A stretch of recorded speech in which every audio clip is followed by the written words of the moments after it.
If we want to be as profitable as possible with Amazon FBA, we need to make sure that at every opportunity, we're cutting costs and looking for ways to make savings. So in this video, what I thought I would do is reveal all of the insider secrets, the value bombs that I've picked up over the last 2 years in order to basically make as many savings as possible and get that profit sky high. So without further ado, let's get straight into my top tips. Now, before you can properly decide which supplier you want to place a big order with for your Amazon FBA product, it's really recommended that you get at least one sample. Now, a lot of people don't realize this, but sample costs can be quite high purely because of the postage costs. And if you want to have like a modification made to the product, so maybe your logo putting on for the sample, that's going to increase the cost as well. Typically, a sample cost can be $50 to $100, sometimes even more depending on the modification. But here's a tip for you. What you can say to the supplier is, if I am to place my order with you after receiving the sample, I want you to deduct the cost of the sample, including the shipping cost from my main order. And in my experience, all of them will say, yes, that's fine. So if you're spending $100 on a sample and you're pretty confident that you're going to be using the supplier for the main order, you can pretty much kind of think to yourself that you're effectively going to be getting that sample for free. So make sure you always confirm with the supplier that it's okay to reduce the final order amount by the price of the sample. Now, I would actually recommend in most cases getting a couple of samples from different suppliers so that you can judge difference in quality. Now, of course, that means that your sample costs might add up because the cost of postage is going to be quite pricey. So my second tip here is to use a sampling agent or a sourcing agent. You can get plenty of them on websites like Fiverr. So all you need to do is find somebody that's prepared to receive samples at their house, living in China or wherever your suppliers are based. And then when you talk to your suppliers about samples, just get them to ship the sample to your agent within China, and the postage cost will be barely anything. You'll be mainly paying for the actual sample itself. Then once your agent has collected, say 3 to 4 different samples, you can get them to box them all up and then ship them straight to you, and you'll avoid having to pay extortionate shipping costs. If you're an avid online shopper, you've probably heard of cashback websites like QUIDCO before, but did you know that Alibaba is actually on QUIDCO?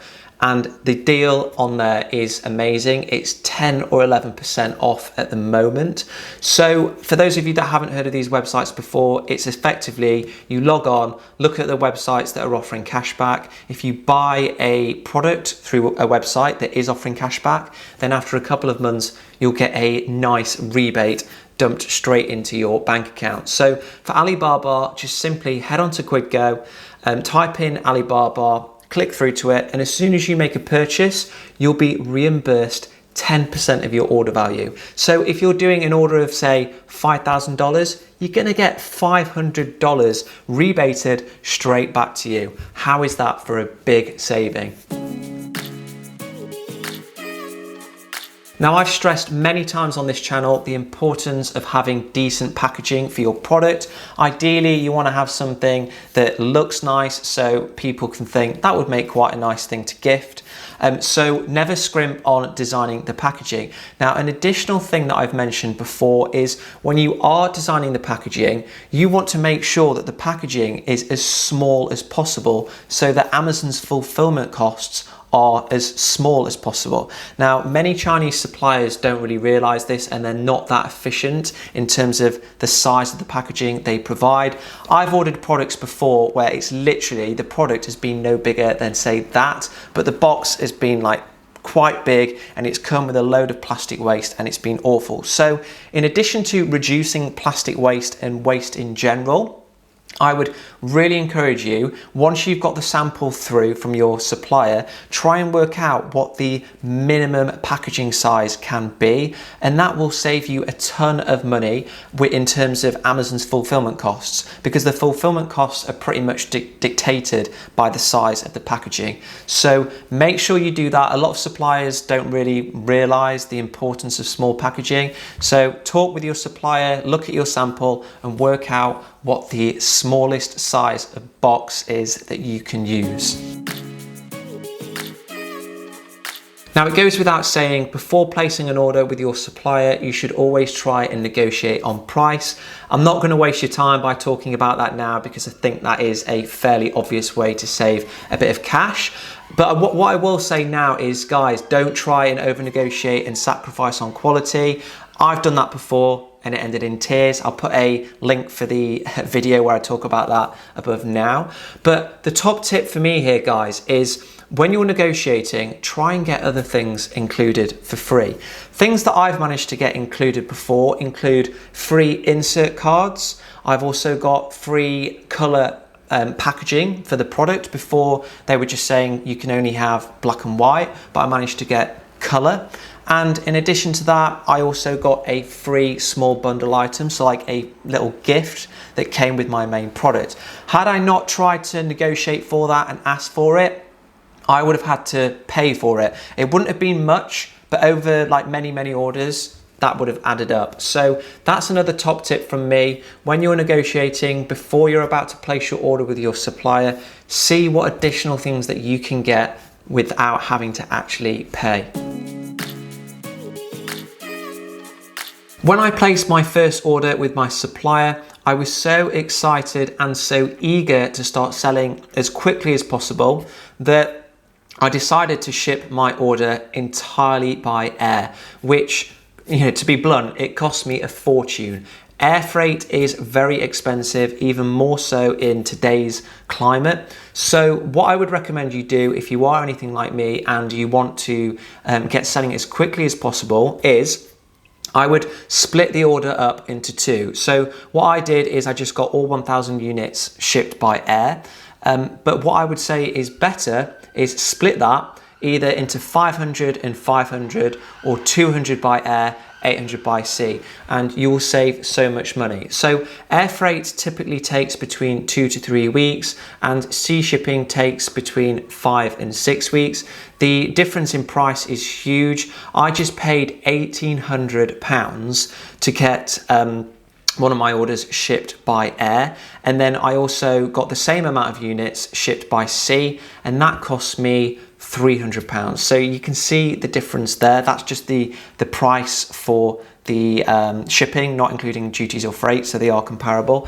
But honestly, the difference in cost is astounding. So I'd highly recommend, I know you'll probably be exactly like me, you want to be selling ASAP, but in order to save costs and get your profit margins as high as possible, I would encourage you to split the order up into two, which your supplier won't mind at all about doing. In fact, what you could say is, I'm having 1,000 units manufactured. Can you let me know when the first 200 have been made, and we can ship those first as soon as they're ready? Or you could do it the other way around and say, I'm having 1,000 units manufactured. Can you tell me when 500 units are ready? And as soon as they are, we can ship those by sea. And then whilst the other 500 are still being manufactured, the boat will be on its way to Europe or wherever you're shipping. So the lead time to getting your products into Amazon's warehouse will appear shorter. So that's another tip from me.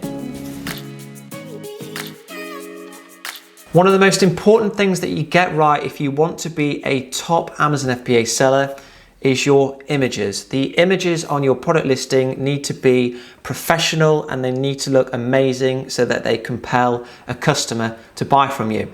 But hiring a photographer, hiring models and props and all sorts, it can be pretty expensive. So what I would recommend is, if your product allows, you should get a 3D render made.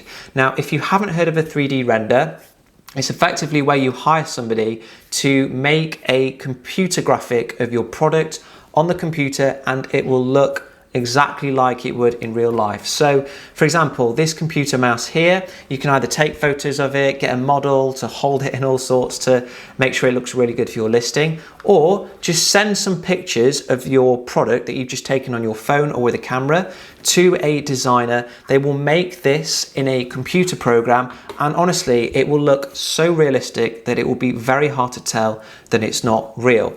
Now, as soon as they've designed it for you, you can get them to send you the file, which you can then give to a graphics designer, and the designer will be able to Photoshop that file into lifestyle images and on infographics and all sorts, and it will look incredible. Now, the price of a render does vary based on how complicated the product is. A mouse, for example, that's not very complicated. It looks pretty straightforward to design. So I would say a product like that shouldn't cost any more than £20. But in my experience, I have got a slightly complex product to design. That still costs me way less than it would to hire a photographer. It costs me about £100. So the price of a render can be from £20 to 120, maybe a bit more.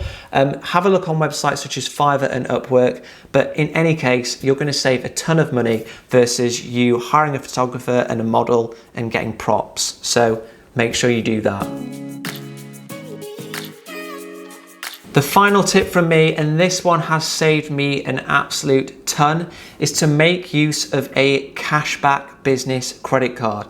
So just like the QUIDCO example earlier, a cashback credit card effectively gives you free money. Whenever you do spending on it, you'll get a small proportion of that back at the end of the year.